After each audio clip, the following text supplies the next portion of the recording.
SIRൻ്റെ hearing നടപടികളെല്ലാം മിക്കവാറും പൂർത്തിയായി എന്നാണ് ഇവർ പറയുന്നത്. വോട്ടർ പട്ടികയിലെ 40,000 പേരാണ് പുറത്തായത്.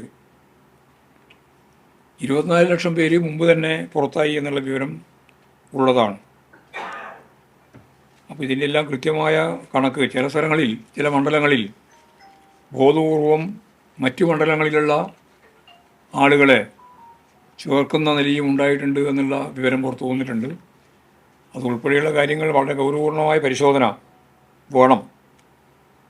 അപ്പോൾ ഈ അവ്യക്തത തീർക്കുന്നതിന് വേണ്ടിയുള്ള ഫലപ്രദമായ ഇടപെടൽ നടത്താൻ കഴിയുന്ന സമയം വേണം, സമയം നീട്ടിത്തരണം എന്ന് തന്നെയാണ് നേരത്തെ ആവശ്യപ്പെട്ടുകൊണ്ടിരിക്കുന്നത്. ഇപ്പോഴും അത് തന്നെയാണ് പറയാനുള്ളത്. പൗരത്വ രജിസ്റ്റർ കേരളത്തിൽ നടപ്പിലാക്കില്ല എന്ന് സംസ്ഥാന ഗവൺമെൻറ് അസന്നിഗ്ധമായി പ്രഖ്യാപിച്ചിരിക്കുന്നു. വളഞ്ഞ വഴിയിൽ പൗരത്വവും വോട്ടവകാശവും വിലക്കുന്ന ഇത്തരം നടപടികളെ അതിശക്തിയായിട്ട് എതിർക്കുകയും ഇവിടെ നടപ്പിലാക്കില്ല എന്ന ഉറച്ച നിലപാട് ഗവൺമെൻറ് സ്വീകരിക്കുകയും ചെയ്തിട്ടുണ്ട്. വളരെ പ്രധാനപ്പെട്ട മറ്റൊരു കാര്യം, ഇന്നിപ്പോൾ മതരാഷ്ട്രവാദത്തോട് ഒരു രീതിയിലും യോജിക്കാവുന്നതല്ല സമസ്ത വിഭാഗത്തിൻ്റെ AP അബൂബക്കർ മുസ്ലിയാരുടെ വ്യക്തമായ നിലപാട് ഇപ്പോൾ വന്നിരിക്കുകയാണ്. ഇന്നലെ അത് ഒന്നുകൂടി ആവർത്തിച്ച് പറഞ്ഞിരിക്കുകയാണ്. ബഹുസ്വരതയെ സംരക്ഷിക്കുന്ന നിലപാടുകളാണ് രാഷ്ട്രീയ പാർട്ടികളിൽ നിന്നുണ്ടാവേണ്ടത്. രാഷ്ട്രീയ ലാഭങ്ങൾക്കായി തീവ്ര ചിന്താഗതിക്കാരുമായി കൂട്ടുകൂടുന്നത് ജനാധിപത്യ സങ്കല്പങ്ങൾക്ക് ആഘാതമേൽപ്പിക്കും എന്ന് ബഹുമാന്യായ കാന്തപുരം മുന്നറിയിപ്പ് നൽകിയിരിക്കുകയാണ്. ഈ മുന്നറിയിപ്പ് ആർക്കാണ് ബാധകമാകുക എന്ന് എല്ലാവർക്കും അറിയാം. അത് UDFനാണ്. UDF എന്ന് പറയുമ്പോൾ കോൺഗ്രസ്, ലീഗ്, അതിൻ്റെ പ്രമുഖ നേതാക്കളായ VD സതീശനും കുഞ്ഞാലിക്കുട്ടിയും, ഇവർക്കാണ് യഥാർത്ഥത്തിൽ ഈ താക്കീത് ഇവരെല്ലാം നൽകിക്കൊണ്ടിരിക്കുന്നത്. സമസ്ത മുമ്പ് തന്നെ ഇവരുടെ സമ്മേളനത്തിൻ്റെ ഭാഗമായി, 100ാം സമ്മേളനത്തിൻ്റെ ഭാഗമായി അതിശക്തിയായ പ്രതികരണമാണ് ജമാഅത്ത് ഇസ്ലാമി ഉൾപ്പെടെയുള്ള വർഗീയതക്കെതിരായിട്ട് മുന്നോട്ടേക്ക് വെച്ചിട്ടുള്ളത്. അപ്പോൾ ഈ വളരെ പ്രധാനപ്പെട്ട സാമുദായിക സംഘടനകളുടെ ഈ നിലപാടിനെ ഞങ്ങൾ ആദ്യം മുതലേ സ്വാഗതം ചെയ്യുകയാണ്. ഞങ്ങൾ പറഞ്ഞുകൊണ്ടിരുന്ന ഒരു കാര്യം തന്നെയാണ്, ജമാഅത്ത് ഇസ്ലാമിയെ ചേർന്ന് UDF, ഒരു ഭാഗത്ത് ജമാഅത്ത് ഇസ്ലാമി, വേറൊരു ഭാഗത്ത് BJP.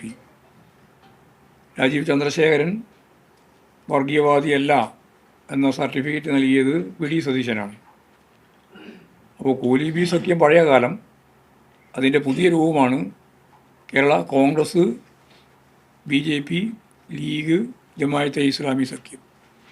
അതിൻ്റെ കോർഡിനേറ്ററാണ് യഥാർത്ഥത്തിൽ VD സതീശൻ.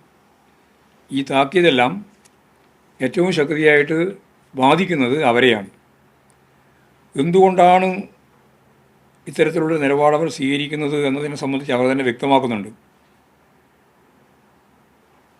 ഈ കേരളത്തിലെ പ്രമുഖമായ ഒരു മുന്നണിയുമായി ജമാഅത്തെ ഇസ്ലാമി ഉണ്ടാക്കുന്ന കൂട്ടുകെട്ടിലൂടെ അവർക്ക് സമൂഹത്തിൽ കൂടുതൽ സ്വീകാര്യത കൈവരും.